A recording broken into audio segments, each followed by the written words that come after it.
In the 1940s, our grandmothers made scratch meals that prove they cook better than us, and every meal mattered. Their kitchens weren't fancy, just chicken, flour, and fresh vegetables, but the smell of home filled every corner. The work and the taste mattered. Then boxed mixes arrived, and these scratch meals vanished. Let's discover, what did our grandmothers know that we lost?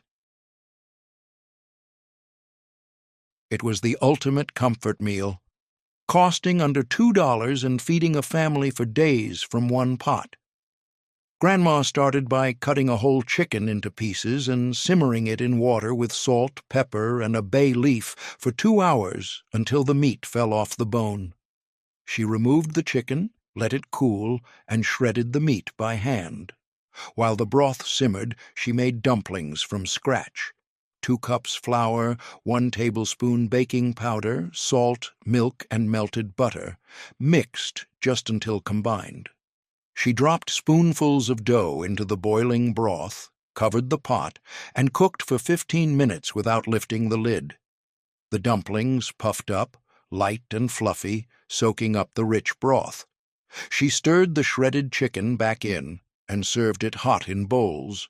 Some grandmas added carrots or celery. The meal disappeared when canned biscuits and rotisserie chicken became the shortcut. Back then, it was patient cooking. 1 chicken, flour, time, and skill made magic. It was the ultimate one-dish meal, using leftover roasted chicken and turning it into something special. Grandma started by making pie crust from scratch. 3 cups flour, 1 cup cold butter cut into pieces, ice water, and salt, working the dough just until it came together. She rolled out 2 circles, 1 for the bottom and 1 for the top. She diced leftover chicken, 3 potatoes, 2 carrots, 1 onion, and a cup of frozen peas. In a pot, she made gravy from scratch, melting butter, stirring in flour, slowly adding chicken broth and milk until thick and creamy, seasoning with salt, pepper, and thyme. She mixed the vegetables and chicken into the gravy, poured everything into the bottom crust, covered with the top crust, crimped the edges, cut slits for steam, and baked at 375 degrees for 45 minutes until golden. The crust was flaky, the filling rich and savory. The meal disappeared when frozen pot pies took over. Back then it was resourceful cooking. Leftovers, homemade crust, real gravy, 1 hour, perfect. It was the most resourceful meal, turning the leftover Easter or Christmas ham bone into 3 days of nourishing soup. Grandma saved the ham bone after the holiday meal and placed it in a large pot with 8 cups of water. She added 1 diced onion, 3 diced carrots, 3 diced celery stalks, 3 diced potatoes, a bay leaf, salt, and pepper. The pot simmered on low heat for 2 to 3 hours, and the meat fell off the bone into the broth. She removed the bone, picked off any remaining meat, and stirred it back into the soup. Some grandmas added dried beans or barley for thickness. The soup was rich, smoky, and incredibly satisfying. She served it hot with cornbread or crackers. The meal cost almost nothing because the ham bone was free and vegetables were cheap. The meal disappeared when people started throwing away bones instead of saving them. Back then, it was waste not cooking. 1 ham bone, fresh vegetables, water, time, and nothing was wasted. Before we move on, many of you asked in the comments where to find these recipes. We even received tons of email, too, so we published these recipes on our website. The link is in the description. Let's continue. It was the ultimate Sunday meal, slow-cooked all day until the house smelled like heaven. Grandma bought a 3-pound beef chuck roast, the cheapest cut available, and seared it in a hot Dutch oven with a little oil until browned on all sides. She removed the roast, added 1 sliced onion to the pot, and cooked it until soft. She returned the roast, added beef broth or water to come halfway up the meat, covered the pot, and cooked it at 300 degrees for 3 hours. After 2 hours, she added quartered potatoes, chunked carrots, and quartered onions around the roast, and cooked for 1 more hour until everything was tender. The meat was fall-apart tender, and the vegetables were sweet and caramelized. She made gravy from the pan drippings by whisking in flour and water. The meal disappeared when pre-marinated roasts and Instant Pots took over. Back then it was patient Sunday cooking, cheap beef, fresh vegetables, time and skill turned tough meat into perfection. It was the ultimate leftover transformation, turning Sunday's roast into Monday's masterpiece. Grandma diced leftover roast beef or lamb and mixed it with diced carrots, peas, corn, and onions. She made gravy from scratch by melting butter in a pan, stirring in flour, slowly adding beef broth until thick, and seasoning with salt, pepper, and Worcestershire sauce. She mixed the meat and vegetables into the gravy and spread it in a greased baking dish. While the filling cooled, she boiled and mashed potatoes with butter, milk, salt, and pepper until smooth and creamy. She spread the mashed potatoes over the meat mixture, smoothing the top with a fork to create texture. The dish baked at 350 degrees for 30 minutes until the potatoes were golden and the filling bubbled around the edges. Some grandmas sprinkled cheese on top. The meal stretched leftovers into a complete, satisfying dish. The meal disappeared when frozen shepherd's pie became the standard. Back then it was resourceful Monday cooking, leftovers, fresh vegetables, real gravy, homemade mash, nothing wasted. These 5 meals, chicken and dumplings, chicken pot pie, ham bone soup, pot roast, and shepherd's pie, were once the backbone of family cooking.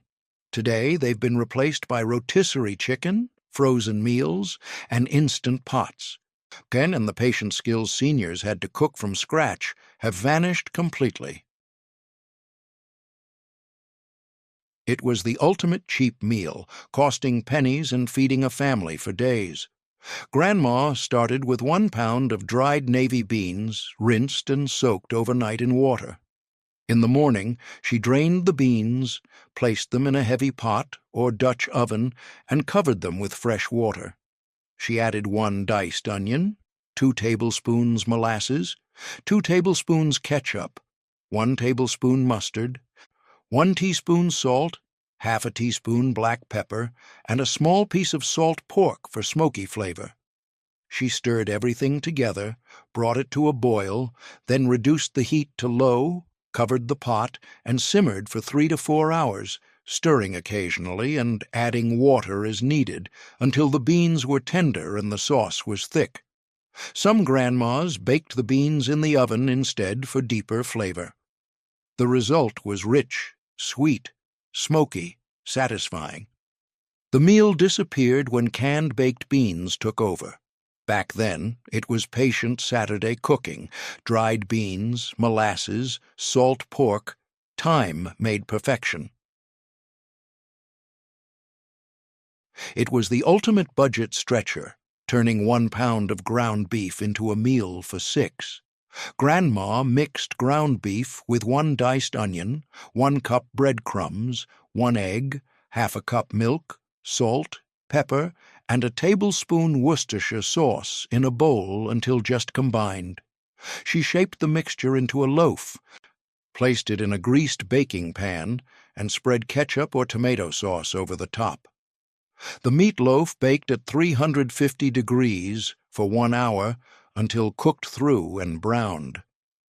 While it rested, she made pan gravy by pouring the drippings into a skillet, whisking in flour, slowly adding water or broth, and stirring until thick. She served thick slices of meatloaf with mashed potatoes and gravy. Some grandmas added oats instead of breadcrumbs. The meal stretched expensive ground beef with cheap fillers and fed the whole family. The meal disappeared when pre-seasoned meatloaf mixes took over. Back then, it was resourceful weeknight cooking. Ground beef, breadcrumbs, 1 hour, fed everyone. It was the ultimate Sunday meal, made from a whole chicken cut into pieces. Grandma cut a whole chicken into legs, thighs, breasts, and wings. She soaked the pieces in buttermilk for 1 hour to tenderize. She dredged each piece in seasoned flour, salt, pepper, paprika, and fried them in a cast-iron skillet with a half-inch of hot lard or oil for 10 minutes per side until golden and crispy. She removed the chicken to drain on paper. She poured off most of the oil, leaving 2 tablespoons, whisked in 2 tablespoons flour, cooked it for 1 minute, then slowly added 2 cups milk, stirring constantly until thick and creamy. She seasoned the gravy with salt and pepper. She served the fried chicken hot with mashed potatoes and cream gravy. Some grandmas added a pinch of cayenne. The meal disappeared when fast food fried chicken and frozen chicken tenders took over. Back then, it was Sunday best cooking: whole chicken, buttermilk, cast iron, skill-made crispy perfection. It was the ultimate poverty meal, feeding a family for days on almost nothing. Grandma started with 1 pound of dried pinto beans, rinsed and soaked overnight. She drained the beans, placed them in a large pot, covered them with fresh water, and added 1 diced onion, a piece of bacon or ham hock, salt, pepper, and a bay leaf. The pot simmered on low heat for 3 to 4 hours, stirring occasionally until the beans were tender and creamy. While the beans cooked, she made cornbread from scratch: cornmeal, flour, baking powder, salt, egg, milk, and melted butter, poured into a greased cast-iron skillet and baked until golden.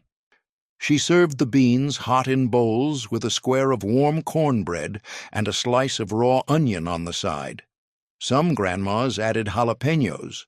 The meal cost less than 50 cents and provided protein, carbs, and comfort. The meal disappeared when canned beans and boxed cornbread mix took over. Back then, it was survival cooking: dried beans, cornmeal, time-made nourishment. It was the ultimate Sunday roast, costing under $3 and providing 3 meals from 1 bird.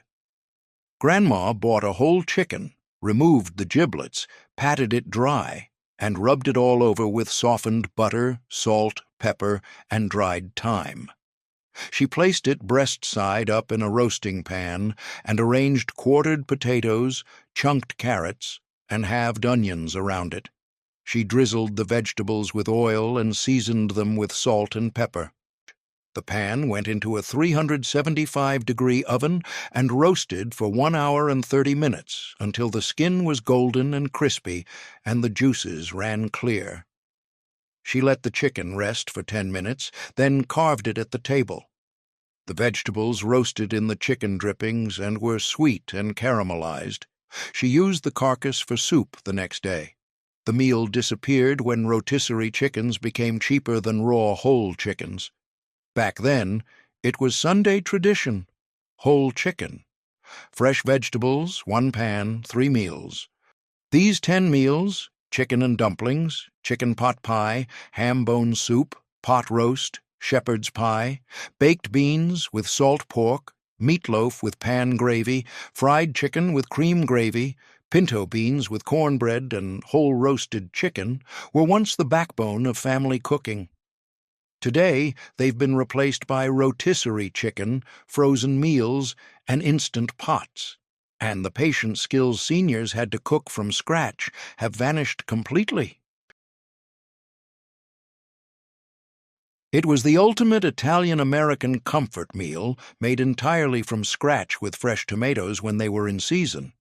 Grandma started by blanching 6 large ripe tomatoes in boiling water for 1 minute, then plunging them into ice water so the skins slipped off easily. She chopped the peeled tomatoes and placed them in a heavy pot with 2 tablespoons olive oil, 3 minced garlic cloves, 1 diced onion, and a pinch of salt.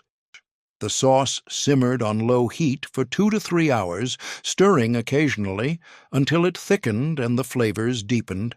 She added fresh basil leaves torn by hand, a pinch of sugar to cut the acidity, and black pepper to taste.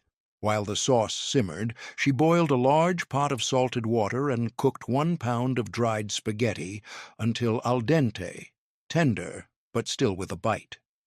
She drained the pasta, tossed it with the hot tomato sauce, and served it in bowls with grated Parmesan cheese on top. Some grandmas added ground beef or Italian sausage to the sauce, browning it first before adding the tomatoes. The meal was simple, flavorful, and incredibly satisfying. Fresh tomatoes from the garden made all the difference. No canned sauce, no jarred marinara, just real tomatoes cooked slowly with garlic and olive oil. The meal disappeared when jarred spaghetti sauce became cheaper and faster than making it from scratch. Today's cooks buy Prego or Ragu and have never tasted real homemade tomato sauce. Back then, it was patient Italian cooking. Fresh tomatoes, garlic, thyme, and love made the perfect Sunday sauce. It was the classic Monday meal in Louisiana, using the leftover ham bone from Sunday's dinner to create a rich, flavorful pot of beans. Grandma started with 1 pound of dried red kidney beans, rinsed and soaked overnight in water. In the morning, she drained the beans and placed them in a large pot with the leftover ham bone, 1 diced onion, 1 diced bell pepper, 3 minced garlic cloves, 2 bay leaves, 1 teaspoon dried thyme, salt, pepper, and a pinch of cayenne. She covered everything with water, brought it to a boil, then reduced the heat to low and simmered for 3 to 4 hours, stirring occasionally until the beans were tender and creamy, and the ham meat fell off the bone. She removed the bone, picked off any remaining meat, and stirred it back into the beans. The beans were served over a bed of hot white rice that had been cooked separately in salted water. Some grandmas mashed a few of the beans against the side of the pot to thicken the sauce naturally.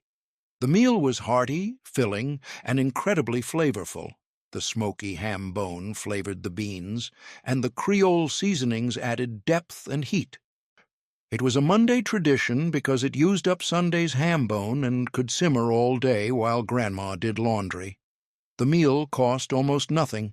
Dried beans were pennies, and the ham bone was free. The meal disappeared when canned red beans and instant rice became the standard. Today's cooks have never made beans from scratch or understood the magic of cooking them with a ham bone. Back then, it was resourceful Louisiana cooking: dried beans, ham bone, thyme, tradition.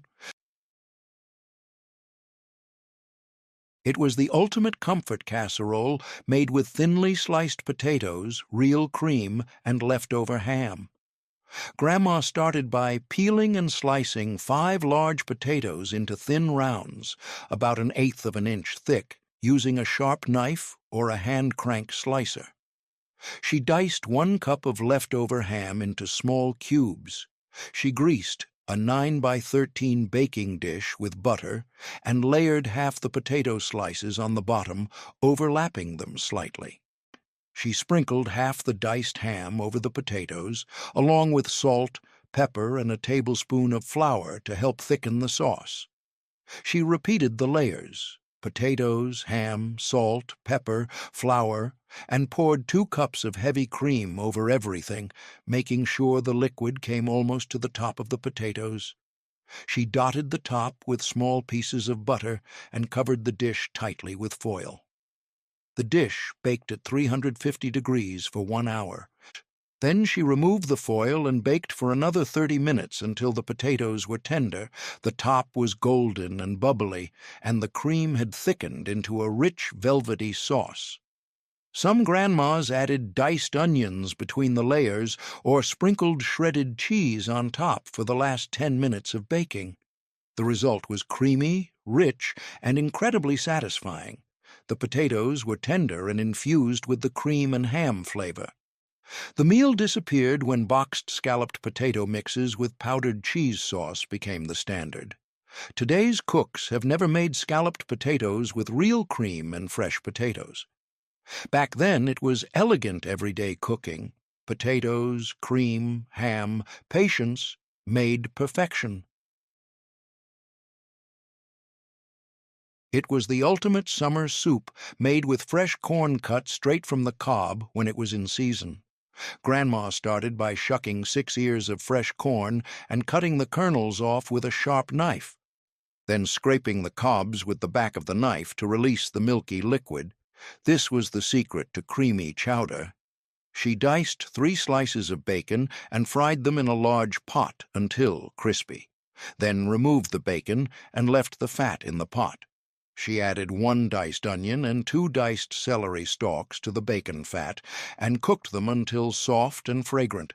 She added 3 diced potatoes, the corn kernels, the corn milk, 4 cups of water or chicken broth, 1 bay leaf, salt, and pepper. The pot simmered for 30 minutes until the potatoes were tender and the corn was sweet and creamy. She stirred in 1 cup of heavy cream or whole milk and heated it through without boiling.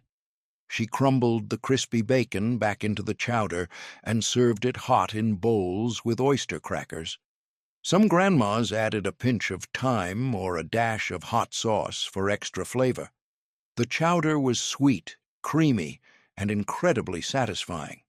The fresh corn made all the difference, and the bacon added smoky richness. It was a summer tradition when corn was abundant and cheap. The meal disappeared when canned corn and canned chowder became the standard. Today's cooks have never cut fresh corn off the cob or scraped the cobs for the milky liquid that makes chowder creamy. Back then, it was seasonal summer cooking. Fresh corn, bacon, cream, time made magic. It was the ultimate comfort meal, made with tender beef and hand-rolled egg noodles that took hours to prepare. Grandma started by cutting a 2-pound beef chuck roast into bite-sized cubes and browning them in a heavy pot with a little oil until seared on all sides. She added 1 diced onion, 4 cups of beef broth or water, salt, pepper, and a bay leaf, then covered the pot and simmered on low heat for 2 to 3 hours until the beef was fall-apart tender. While the beef cooked, she made egg noodles from scratch, 2 cups flour, 3 eggs, a pinch of salt, and a tablespoon of water, kneading the dough until smooth and elastic, then rolling it out as thin as possible on a floured surface and cutting it into wide strips. She let the noodles dry for 30 minutes, then dropped them into the pot of simmering beef and broth. The noodles cooked for 15 to 20 minutes, absorbing the rich beef flavor and thickening the broth into a hearty gravy. She served the beef and noodles hot in bowls, sometimes with mashed potatoes on the side. Some grandmas added sliced carrots or mushrooms to the pot. The meal was rich, satisfying, and incredibly flavorful. The hand-rolled noodles were tender and thick, and the beef was melt-in-your-mouth delicious. The meal disappeared when dried egg noodles became widely available and beef became too expensive for everyday meals. Today's cooks have never rolled noodles by hand or understood the difference fresh noodles make. Back then, it was patient German cooking. Beef, flour, eggs, time made perfection. These 5 meals, spaghetti with fresh tomato sauce, red beans and rice, scalloped potatoes with ham, corn chowder, and beef and noodles, were once weekly staples in American kitchens. Today, they've been replaced by jarred sauce, canned beans, boxed mixes, and dried noodles, and the skills to cook them from scratch have vanished.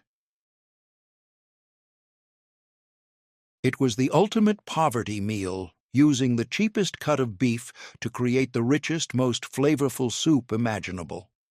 Grandma bought 2 pounds of oxtails, the tailbones of the cow, which were considered throwaway cuts and cost almost nothing. She browned the oxtails in a large pot with a little oil until they were seared on all sides, which added deep, caramelized flavor. She removed the oxtails, added 1 diced onion, then 2 diced carrots and 2 diced celery stalks to the pot and cooked them until soft. She returned the oxtails to the pot, added 8 cups of water or beef broth, 2 bay leaves, salt, pepper, and a splash of vinegar to help break down the connective tissue. The pot simmered on low heat for 4 to 5 hours. Yes, hours, until the meat fell off the bones and the broth was rich, thick, and gelatinous from the collagen. She removed the bones, picked off any remaining meat, and stirred it back into the soup. Some grandmas added diced potatoes, parsnips, or barley during the last hour of cooking. The soup was rich, hearty, and incredibly satisfying. The long, slow cooking extracted every bit of flavor and nutrition from the bones. It was served hot with crusty bread for dipping. The meal cost almost nothing because oxtails were the cheapest cut available, and the long cooking time transformed them into something magical. The meal disappeared when cheap cuts became expensive, trendy ingredients, and when people stopped having time for 5-hour cooking. Today's instant pot versions skip the slow cooking and miss the depth. Back then, it was patient survival cooking. Oxtails, water, time, nothing wasted. It was the ultimate Irish-American meal, especially popular around St. Patrick's Day, but eaten year-round in working-class homes. Grandma bought a 3-pound corned beef brisket, a cheap cut of beef that had been brined in salt and spices, and rinsed it under cold water to remove excess salt. She placed it in a large pot, covered it with water, added the spice packet that came with the meat, or made her own with peppercorns, bay leaves, and mustard seeds, and brought it to a boil. She reduced the heat to low and simmered the corned beef for 3 hours. Yes, 3 full hours, until it was fork tender and the fat had rendered. During the last hour, she added quartered potatoes, chunked carrots, and quartered onions to the pot. During the last 30 minutes, she added a head of cabbage cut into wedges. Everything cooked together in the flavorful broth, and the vegetables absorbed the salty, savory flavor of the corned beef. She removed the corned beef, sliced it against the grain, and served it on a platter surrounded by the vegetables. Some grandmas served it with mustard or horseradish sauce on the side. The meal was simple, hearty, and incredibly satisfying. The corned beef was tender and flavorful, and the vegetables were soft and sweet. It was a one-pot meal that fed a crowd for very little money. The meal disappeared when pre-cooked deli corned beef and bagged coleslaw became the shortcut. Today's cooks have never simmered a whole corned beef for 3 hours. Back then, it was patient Irish-American cooking. Corned beef, cabbage, thyme, tradition. It was the ultimate winter soup, made with dried split peas and a leftover ham bone. Grandma started with 1 pound of dried green split peas, rinsed and picked over for stones.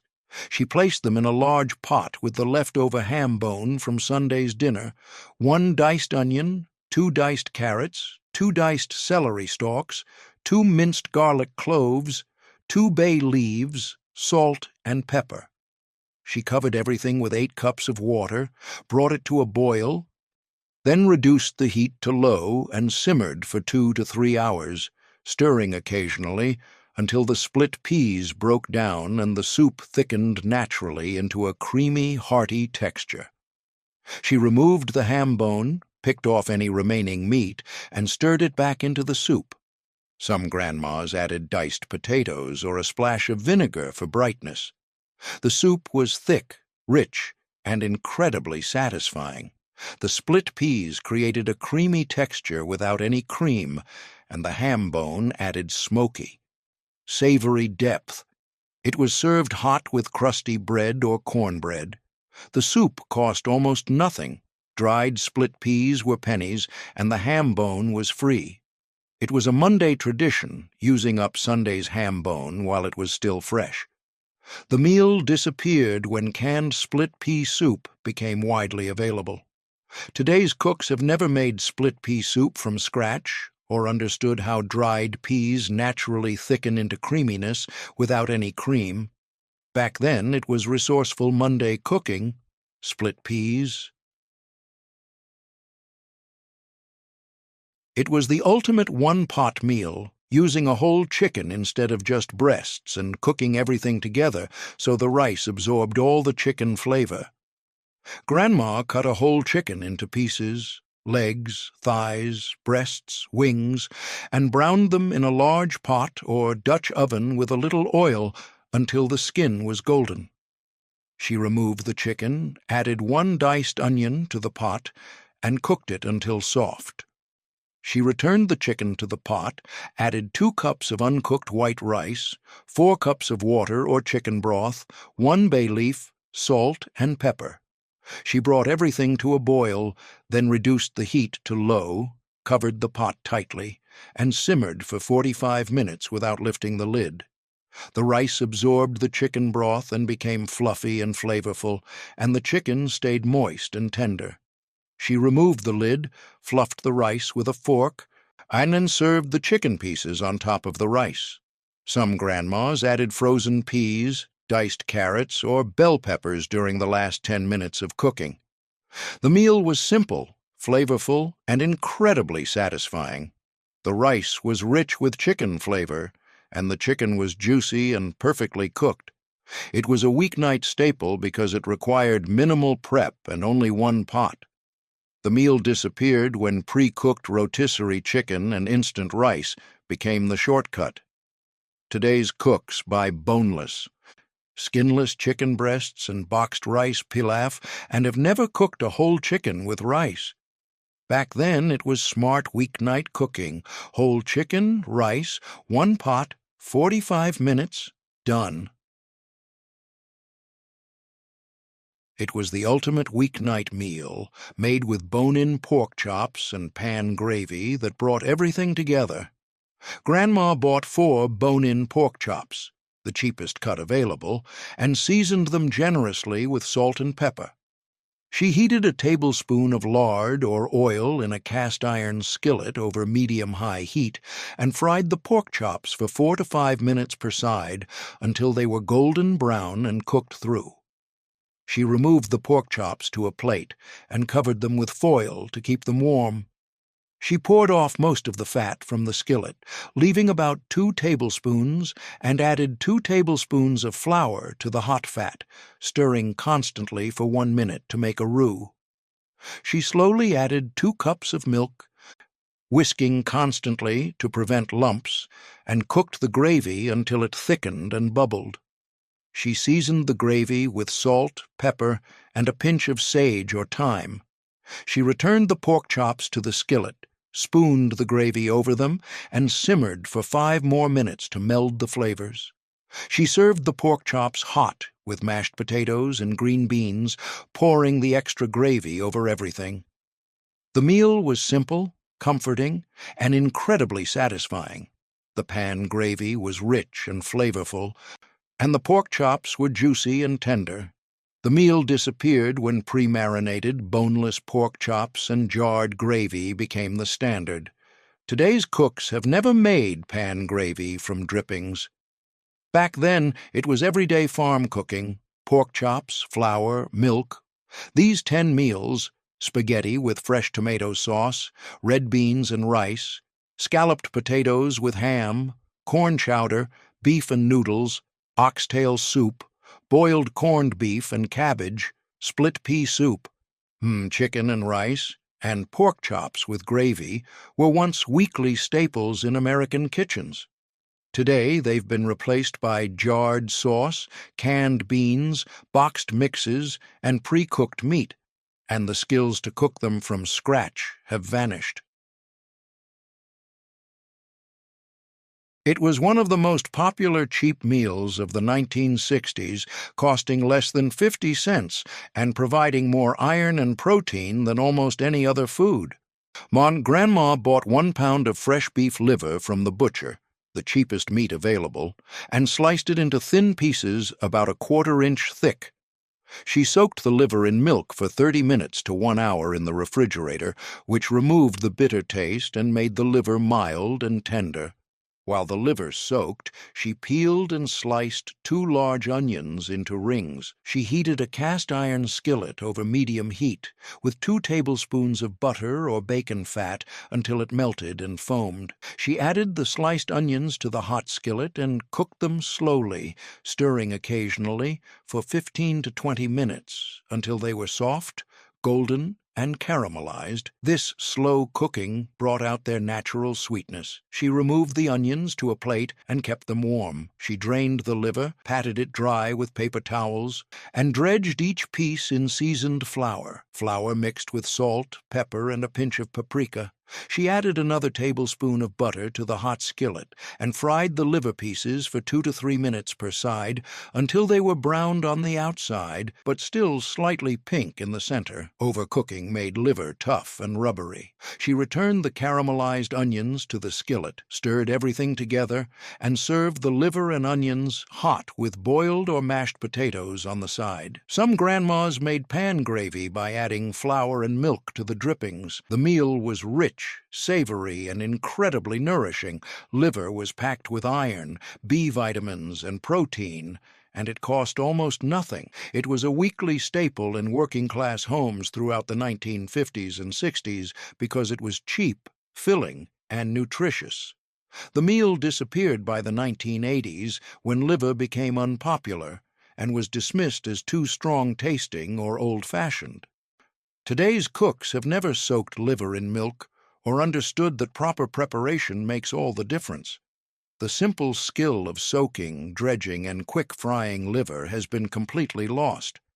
Back then, it was smart budget cooking. Liver, onions, milk, butter, 10 minutes, and you had one of the most nourishing meals possible for almost no money at all. It was one of the quickest, most satisfying one-pan meals, costing under $1 and ready in 30 minutes. Grandma bought 1 pound of fresh pork sausage links, the cheapest protein at the butcher, and sliced them into thick rounds. She heated a large cast-iron skillet over medium heat and placed the sausage rounds in the dry pan. No added fat needed because the sausage released its own fat as it cooked.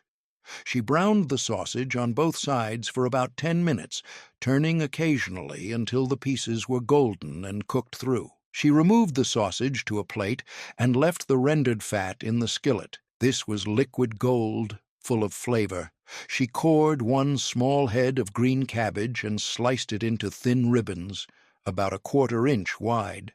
She added the sliced cabbage to the hot skillet with the sausage fat, along with 1 sliced onion, a pinch of salt, and a few grinds of black pepper. She stirred everything together, added a 1/4 cup of water to create steam, covered the skillet tightly with a lid, and cooked over medium heat for 15 minutes, stirring occasionally until the cabbage wilted down and became tender and sweet. She returned the browned sausage to the skillet, stirred everything together, and let it cook uncovered for 5 more minutes so the flavors melded and the cabbage started to caramelize slightly on the edges. Some grandmas added caraway seeds for a German flavor or a splash of vinegar for brightness and tang. The meal was simple, hearty, and incredibly satisfying. The sausage fat flavored the cabbage, the onions added sweetness, and the sausage provided protein and richness. It was served hot with a slice of buttered rye bread or boiled potatoes on the side. The meal was popular in German, Irish, and Polish immigrant households, where cabbage was a cheap, abundant vegetable and sausage was an affordable protein. It was a weeknight staple because it required minimal prep, 1 pan, and less than 30 minutes from start to finish. The meal disappeared when frozen skillet dinners and pre-cooked sausage became the standard. Today's cooks buy pre-cooked sausage and bagged coleslaw mix and have never cooked fresh sausage and cabbage together in one pan. Back then, it was quick weeknight cooking. Sausage, cabbage, onion, one pan, 30 minutes, done perfectly. It was the ultimate breakfast for dinner meal, beloved across the South and Midwest, costing pennies and feeding a family for almost nothing. And Grandma started by making biscuits from scratch. 2 cups of all-purpose flour, 1 tablespoon of baking powder, 1 teaspoon of salt, 1/3 cup of cold butter or shortening cut into small pieces, and 3/4 cup of cold milk. She cut the butter into the flour mixture with a fork or her fingertips until it resembled coarse crumbs, then stirred in the milk just until the dough came together. Over-mixing made tough biscuits. She turned the dough out onto a floured surface, patted it gently into a 1-inch thick rectangle, and cut out biscuits with a drinking glass or biscuit cutter. She placed them on a greased baking sheet, close together, so they rose tall, and baked them at 450 degrees for 12 to 15 minutes until they were golden and fluffy. While the biscuits baked, she made sausage gravy by browning 1 pound of fresh pork sausage in a cast-iron skillet, breaking it into crumbles as it cooked. She slowly added 3 cups of whole milk, stirring constantly to prevent lumps, and cooked the gravy over medium heat until it thickened and bubbled. She seasoned it generously with black pepper and a pinch of salt. The gravy should be peppery and rich. She split the hot biscuits in half and ladled the thick, creamy sausage gravy over the top, covering every inch. Some grandmas added a pinch of cayenne pepper or sage to the gravy for extra flavor. The meal was rich, comforting, and incredibly filling. The meal disappeared when frozen biscuits and canned gravy became the shortcut. Today's cooks buy Pillsbury biscuits in a tube and jarred sausage gravy and have never made real biscuits or real gravy from scratch. Back then, it was Southern soul food. Flour, butter, sausage, milk, 20 minutes, pure comfort food. It was the ultimate breakfast for dinner meal, made completely from scratch with no boxed mixes. Our grandma started by making pancake batter from scratch, 1½ cups of all-purpose flour, 3 tablespoons of sugar, 1 tablespoon of baking powder, half a teaspoon of salt, 1¼ cups of milk, 1 egg, and 3 tablespoons of melted butter. She whisked the dry ingredients together in a large bowl, then whisked the wet ingredients together in a separate bowl, and combined them with just a few stirs. Lumpy batter made fluffy pancakes, and over-mixing made them tough. She let the batter rest for 5 minutes while she cooked the bacon. She laid 8 strips of bacon in a cold cast-iron skillet and turned the heat to medium, starting with a cold pan, made the bacon cook evenly, and rendered the fat slowly. She wiped the skillet clean. She heated it over medium heat and added a small pat of butter. She ladled the pancake batter into the hot skillet, making 3 or 4 pancakes at a time, and cooked them for 2 to 3 minutes until bubbles formed on the surface and the edges looked set. She flipped them once and cooked for another 2 minutes until golden brown. She stacked the pancakes on a plate, topped them with a pat of butter, and served them hot with maple syrup and the crispy bacon on the side. Some grandmas added a handful of fresh blueberries to the batter or served the pancakes with homemade jam. The meal disappeared when boxed pancake mixes like Bisquick and Aunt Jemima became the standard. Today's cooks have never made pancakes from scratch and don't understand that real pancakes taste completely different from the boxed kind. Back then, it was simple scratch cooking: flour, eggs, milk, bacon, 20 minutes, comfort. It was the ultimate quick meal, made from scratch with fresh potatoes and requiring only 1 skillet. Grandma started by peeling and grating 3 large russet potatoes using a box grater. On working quickly, so the potatoes didn't turn brown. She squeezed the grated potatoes in a clean kitchen towel to remove as much moisture as possible. This was the secret to crispy hash browns. She heated a cast-iron skillet over medium-high heat with 3 tablespoons of bacon, fat, butter, or oil until it shimmered. She spread the grated potatoes in an even layer across the skillet, pressed them down with a spatula, and seasoned them generously with salt and pepper. She cooked the hash browns without moving them for 8 to 10 minutes until the bottom was golden brown and crispy. She flipped the hash browns in sections with a spatula and cooked the other side for another 8 to 10 minutes until crispy and golden. She pushed the hash browns to one side of the skillet, added a little more butter to the empty side, and cracked 2 or 3 eggs directly into the hot skillet. She served the crispy hash browns and fried eggs together on one plate, and the runny egg yolks became the sauce for the potatoes. Some grandmas added diced onions to the hash browns or served the meal with toast and bacon on the side. The meal was simple, satisfying, and incredibly comforting. The hash browns were crispy on the outside and tender inside, and the eggs were rich and creamy. It was a quick breakfast, lunch, or dinner when time was short or the pantry was low. The meal disappeared when frozen hash browns became cheaper and faster than grating fresh potatoes. Today's cooks buy bags of frozen shredded potatoes and have never grated fresh potatoes or understood the difference fresh makes. The simple skill of grating, squeezing, and pan-frying fresh potatoes has been completely lost. Back then, it was simple diner cooking.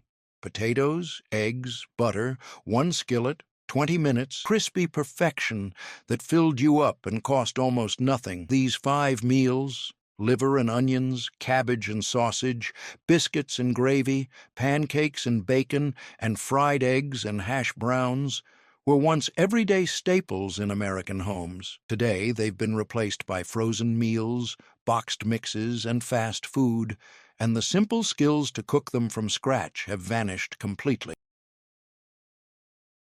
It was the ultimate poverty breakfast, costing pennies and feeding a family on almost nothing. Grandma made cornmeal mush the night before by bringing 4 cups of water and 1 teaspoon of salt to a boil in a large pot. She slowly whisked in 1 cup of yellow cornmeal, stirring constantly to prevent lumps and reduced the heat to low. She cooked the cornmeal, stirring frequently for 20 to 30 minutes until it thickened into a porridge-like consistency. She poured the hot mush into a greased loaf pan, smoothed the top, and let it cool overnight in the refrigerator until it solidified into a firm, sliceable block. In the morning, she sliced the cold cornmeal mush into half-inch thick slices. She heated a cast-iron skillet over medium heat with 2 tablespoons of bacon fat or butter and fried the cornmeal slices for 4 to 5 minutes per side until they were golden brown and crispy on the outside. The texture transformed from soft porridge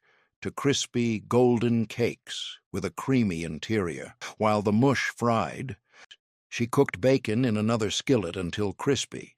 She served the fried cornmeal mush hot with the crispy bacon on the side, and some grandmas drizzled maple syrup over the top or served it with fried eggs. The meal was filling, satisfying, and incredibly cheap. Cornmeal cost almost nothing, and the bacon added richness and protein. It was a Depression-era staple that continued through the 1960s in poor rural areas and working-class homes. Meal disappeared when instant oatmeal and cold cereal became the standard breakfast. Today's cooks have never made cornmeal mush or understood that it could be fried into crispy cakes the next day. The technique of cooking cornmeal into a solid block, chilling it overnight, slicing it, and frying it has been completely lost. The meal required planning ahead, making the mush the night before, which modern cooks don't have patience for anymore. But back then, it was resourceful poverty cooking that used one of the cheapest ingredients available.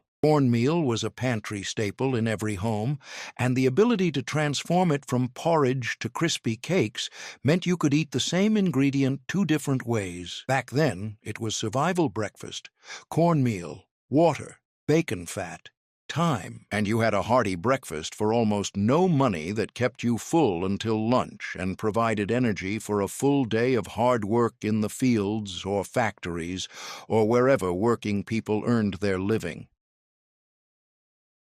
It was the ultimate comfort food, made completely from scratch with a whole chicken and hand-rolled noodles. Grandma started by placing a whole chicken, about 4 pounds, into a large pot and covering it with 8 cups of cold water. She added 1 onion cut in half, and 2 carrots cut into chunks, 2 celery stalks cut into chunks, 2 bay leaves, a handful of fresh parsley, salt, and peppercorns. She brought the pot to a boil, then reduced the heat to low and simmered for 2 to 3 hours, skimming off any foam that rose to the surface. While the chicken simmered, she made egg noodles from scratch.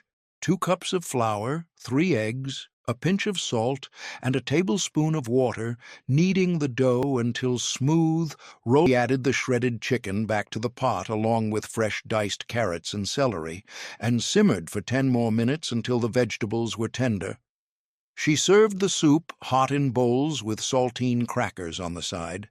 Some grandmas added frozen peas or fresh dill. The soup was rich, nourishing, and incredibly comforting. The homemade broth was golden and flavorful. The hand-rolled noodles were tender and thick, and the chicken was moist and delicious. It was the ultimate sick-day food, healing and comforting. The meal disappeared when canned chicken noodle soup and rotisserie chicken became the shortcuts. Today's cooks have never made chicken broth from scratch or rolled noodles by hand.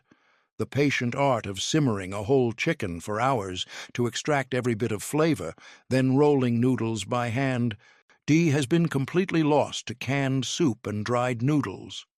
Back then, it was patient healing cooking: chicken, flour, eggs, thyme. Love made medicine that cured colds and warmed hearts and brought families together around the table when someone was sick or the weather was cold outside. It was the ultimate poverty meal, made with dried beans and costing almost nothing. Grandma started with 1 pound of dried navy beans or Great Northern beans. You rinsed and soaked overnight in a large bowl of water. In the morning, she drained the beans, placed them in a large pot, and covered them with fresh water. She added 1 diced onion, 2 diced carrots, 2 diced celery stalks, 2 minced garlic cloves, 1 ham bone or a piece of salt pork for flavor, 2 bay leaves, salt, and pepper. She brought the pot to a boil, then reduced the heat to low and simmered for 3 to 4 hours, stirring occasionally and adding more water as needed, until the beans were tender and creamy and the broth had thickened naturally. She removed the ham bone, picked off any remaining meat, and stirred it back into the soup.